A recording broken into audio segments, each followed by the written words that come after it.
Hello student, कैसे हैं सब? बहुत बढ़िया। Myself Neeraj Joshi. बार बार तो मैं अपना इंट्रोडक्शन हर वीडियो में बताता हूँ, लेकिन आज हम केमिस्ट्री का बहुत ही इंपॉर्टेंट टॉपिक डिस्कस करने जा रहे हैं। उस टॉपिक का नाम है प्लैंक क्वांटम थ्योरी। क्या बोल रहा हूँ? Planck quantum theory. सभी लोग हेडिंग डालो, फिर टॉपिक को डिस्कस करते हैं कि क्या होती है प्लैंक क्वांटम थ्योरी। ठीक है, चलो बहुत बढ़िया। Planck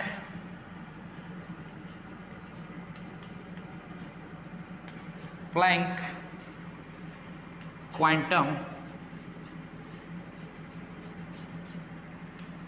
theory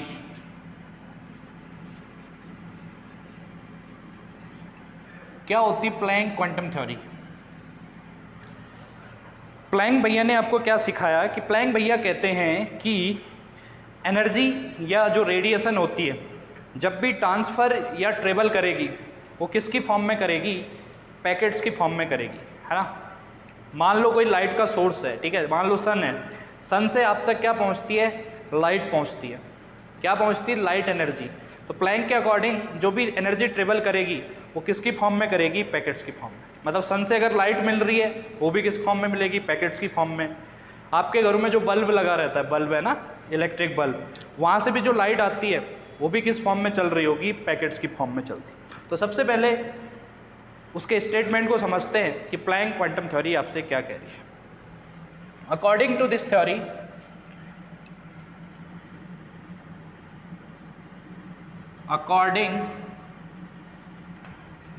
this theory, this theory energy, हम यहाँ पर एनर्जी मतलब रेडिएशन को मान के चलेंगे। एनर्जी उसको क्या भी बोल सकते हो? Radiation.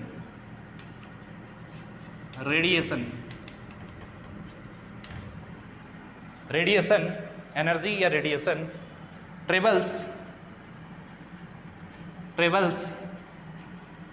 in the form of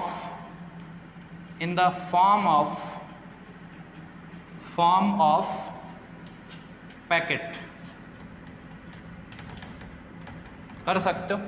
तो एनर्जी किस फॉर्म में ट्रेवल करेगी बेटा? पैकेट्स की फॉर्म में। इन पैकेट्स को आप क्वांटा भी बोल सकते हो। क्या बोल सकते हो? पैकेट्स को आप क्या भी बोल सकते हो? जो पैकेट दिख रहे हैं आपको, पैकेट को आप क्या भी बोल सकते हो? क्वांटा भी बोल सकते हो, क्वांटा। लेकिन लाइट एनर्जी के केस में क्या बोल रहा हूं? लाइट एनर्जी के केस में इन पैकेट्स को फोटोन के नाम से जानते हैं। किसके नाम से? फोटोन के नाम से। उसके आगे कर लो, in the case of light energy, in the case of light energy,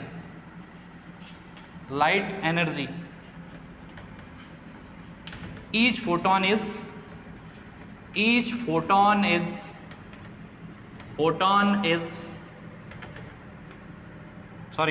each quanta is, यहां पर होगा each quanta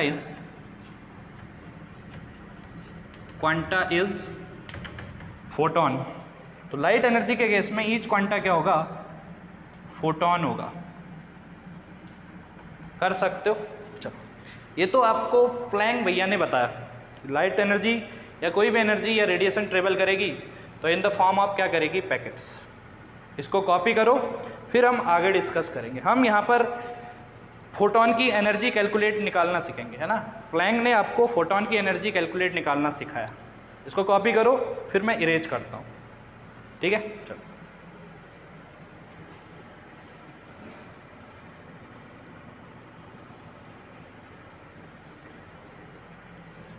कॉपी कर दिया? चलो, कॉपी कर दिया तो अब हम डिस्कस करते हैं एनर्जी ऑफ फोटोन को। किसको?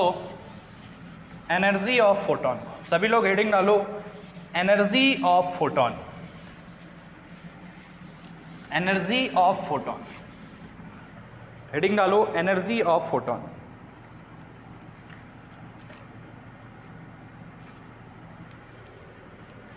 एनर्जी ऑफ फोटोन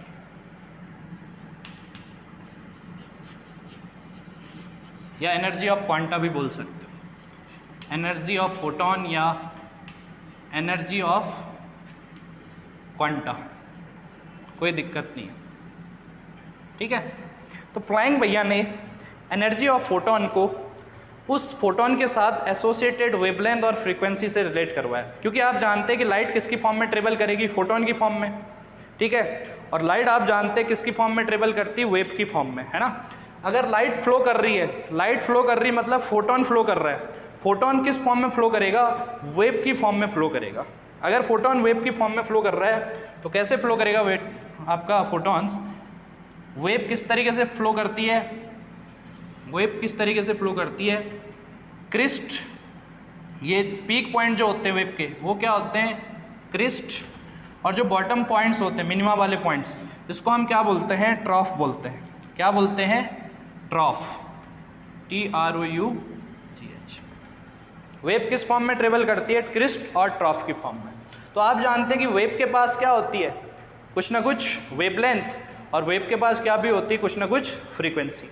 तो प्लैंक ने जो फोटोन की एनर्जी को रिलेट किया था वो उस फोटोन के साथ एसोसिएटेड वेवलेंथ और फ्रीक्वेंसी से क्या किया था, डायरेक्टली रिलेट किया था। तो प्लैंक ने बोला कि जो फोटोन की जो एनर्जी है वो डायरेक्टली प्रोपोर्शनल क्या होती है, फ्रीक्वेंसी के।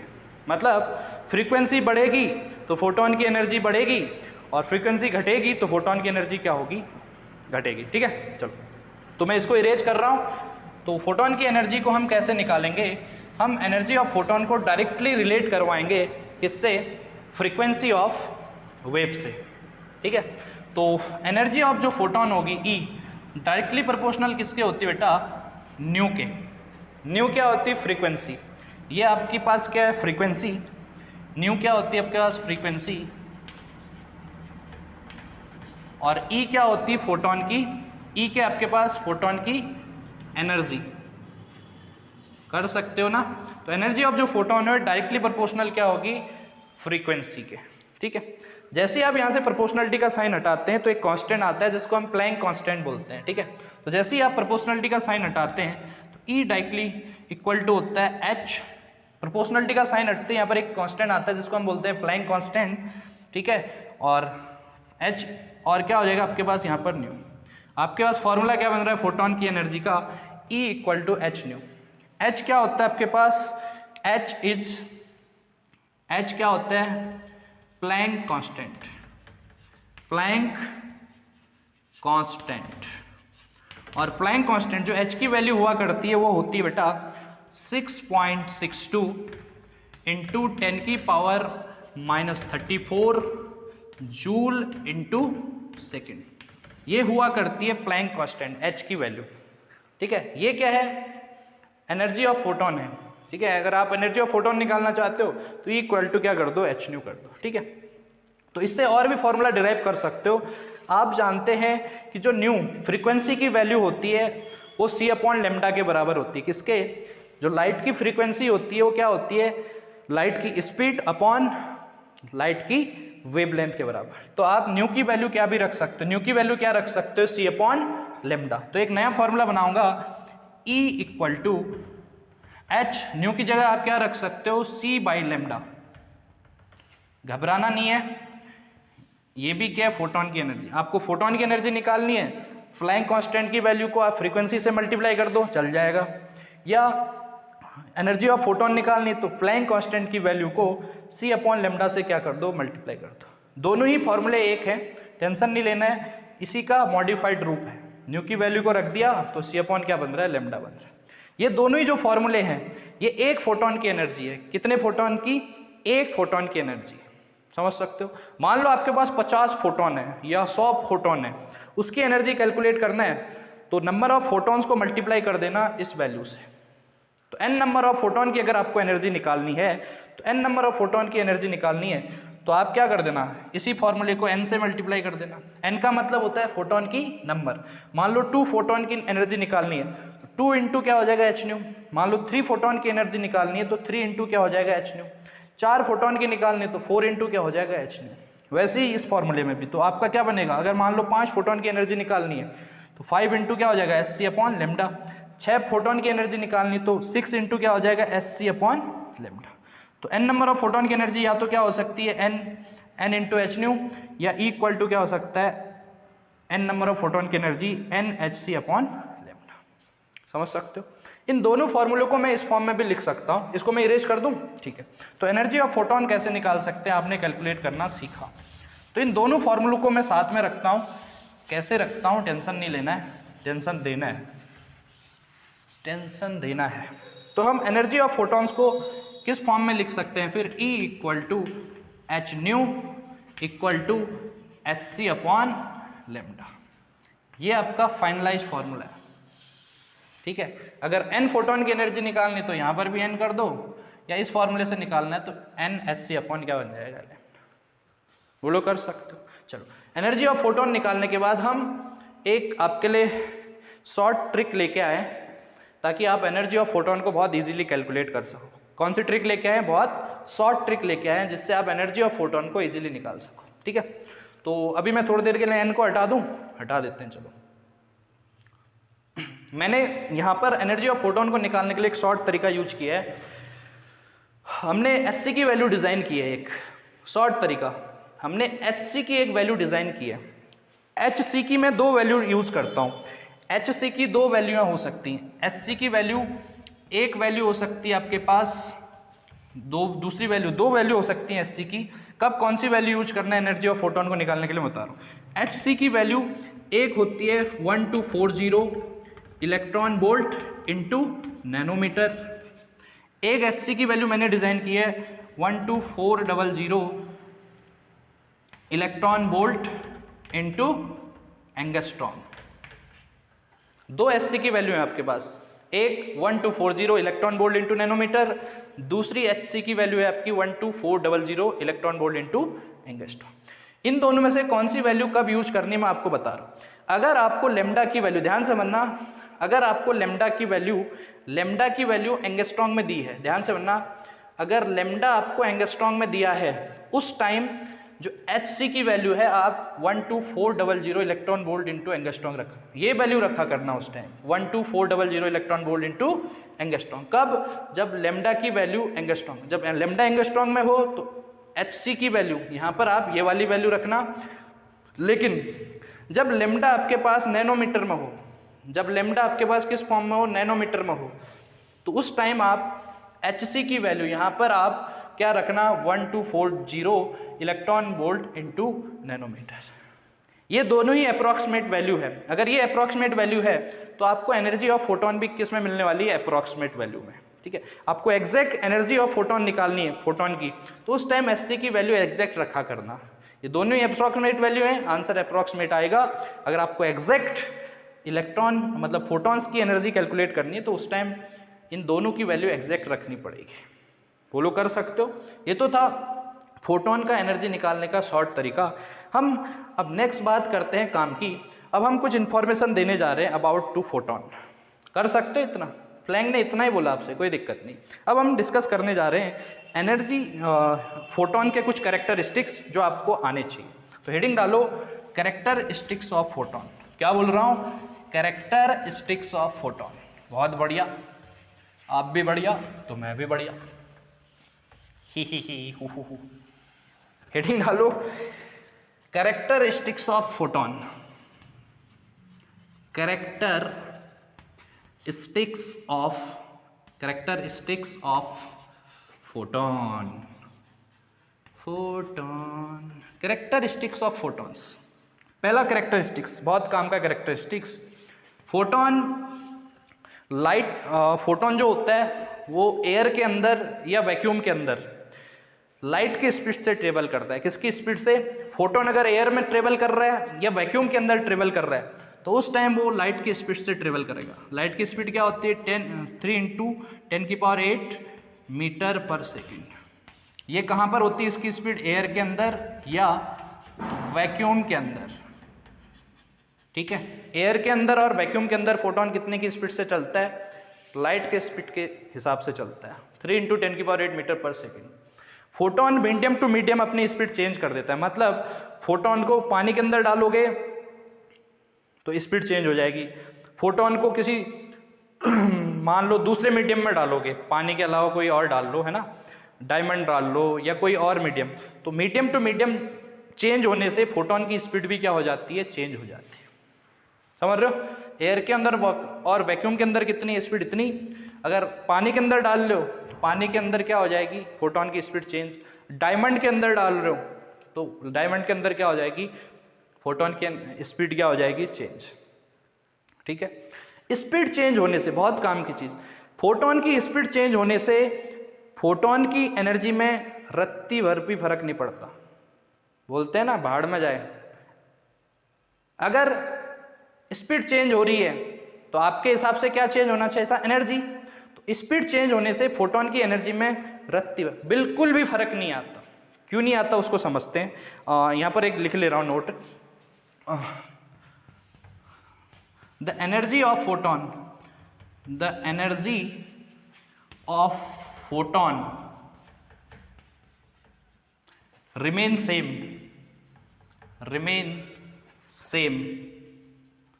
in all medium, समझ सकते हो, all medium. Energy of photon her medium में क्या होगी, सेम होगी। ठीक है। यहाँ स्पीड चेंज होने से फोटोन की एनर्जी में कोई भी फर्क नहीं आएगा। इसका रीजन मैं समझा रहा हूँ क्यों ऐसा होता है। देखो अभी हमने फॉर्मूला पढ़ा था, और एनर्जी में चेंज क्यों नहीं होता है स्पीड चेंज होने से, वो समझते हैं। और फोटोन की जो एनर्जी थी वो क्या था, E = h/न्यू, या आप क्या लिख सकते थे, hc/λ। ठीक है। अभी मैं थोड़ी देर के लिए h को यहाँ से हटा दे रहा हूँ। ठीक है। देखो जो फ्रीक्वेंसी ऑफ फोटोन है वो डायरेक्ट इन्वर्सली प्रोपोर्शनल क्या है, लेमडा के। मतलब वेवलेंथ बढ़ेगी, फ्रीक्वेंसी क्या होगी, घटेगी। वेवलेंथ घटाओगे तो फ्रीक्वेंसी क्या होगी, बढ़ेगी। मतलब इसको कम कर रहे हो तो ये बढ़ रही है, इसको बढ़ा रहे हो तो ये घट रही है। लेकिन ये दोनों क्या है, लाइट की स्पीड या फोटोन की जो स्पीड है वो फ्रीक्वेंसी के क्या है, डायरेक्टली प्रोपोर्शनल। अगर आप सी को बढ़ा रहे हो तो फ्रीक्वेंसी भी बढ़ रही होगी, न्यू भी बढ़ रहा होगा। अगर लाइट की स्पीड या फोटोन की स्पीड कम कर रहे हो तो फ्रीक्वेंसी भी क्या हो रही होगी, कम हो रही है। मतलब ये बढ़ते समय ये घट रहा है और ये घटाते समय ये बढ़ रहा है। मतलब इनका जो घटना और बढ़ना है, मतलब जो लाइट की स्पीड है या फोटोन की स्पीड है, ये जो घट या बढ़ रहे हैं, मतलब ये घट रहा है, ये बढ़ रहा है, ये बढ़ रहा है, ये घट रहा है। समझ सकते हैं? इनका जो घटना और बढ़ना है वो एक दूसरे को क्या कर देते हैं, मतलब क्या कर देते हैं, दोनों एक दूसरे को क्या कर देते हैं, बैलेंस। इसकी बैलेंसिंग की वजह से, ध्यान से बनना, सी और लेमडा की बैलेंसिंग की वजह से, घटने और बढ़ने की बैलेंसिंग की वजह से फ्रीक्वेंसी पे कोई भी फर्क नहीं पड़ता। मतलब ये चेंज नहीं होती। अगर ये बैलेंस हो गए तो ये कांस्टेंट हो जाती। अगर न्यू कांस्टेंट होगी तो एनर्जी भी क्या हो जाएगी, कांस्टेंट। क्यों? क्योंकि न्यू और एनर्जी क्या है, डायरेक्टली प्रोपोर्शनल। इसीलिए फोटोन की एनर्जी में चेंज नहीं आता, चाहे वो किसी भी मीडियम में ट्रेवल करे। समझ सकते हो? एक क्वेश्चन आता है एग्जाम में यहाँ से कि भाई फोटोन की एनर्जी में चेंज क्यों नहीं आता स्पीड चेंज होने से। आंसर देना, इन दोनों का जो बढ़ना और घटना है वो इसको क्या कर देता है, बैलेंस। इस बैलेंसिंग की वजह से एनर्जी भी क्या हो जाती है, फिक्स हो जाती है। कर सकते हो। 2 पॉइंट फोटोन से रिलेटेड। तीसरा पॉइंट फोटोन से रिलेटेड मैं आपको बहुत इंपॉर्टेंट बता रहा हूँ। फोटोन का जो रेस्ट मास होता है वो 0 होता है। हालांकि फोटोन कभी रेस्ट में नहीं आता है, फोटोन कभी भी रेस्ट में नहीं आता है।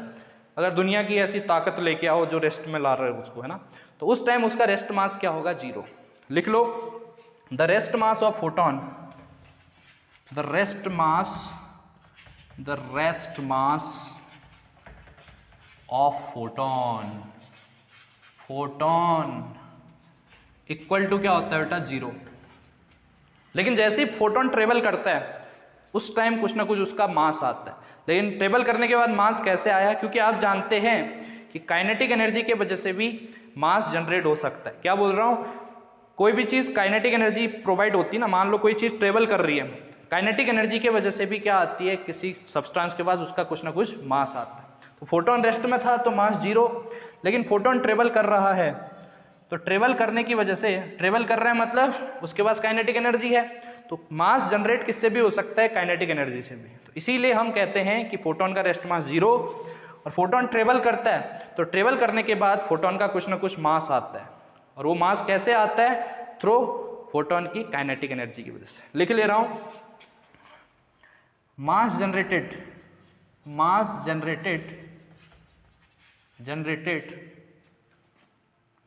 of photon photon in motion form through क्या, through its kinetic energy, rest में जीरो, और काइनेटिक एनर्जी अगर आएगी, फोटोन ट्रेवल कर रहा है तो उसका कुछ ना कुछ मास आएगा। इस चीज को कॉपी करो, फिर मैं इस चीज को इरेज कर रहा हूं। चलो, आज आपने सीखा फोटोन की एनर्जी को कैलकुलेट करना, और हमने कुछ अप्रॉक्सीमेट वैल्यू भी डिज़ाइन की थी फॉर HC, और हम उसके बाद डिस्कस किया था हमने characteristics of photon. Thank you for watching this my video. अगर इस टॉपिक से रिलेटेड कोई डाउट्स हैं तो आप मेरे से कमेंट सेशन में पूछ सकते हैं। Thank you.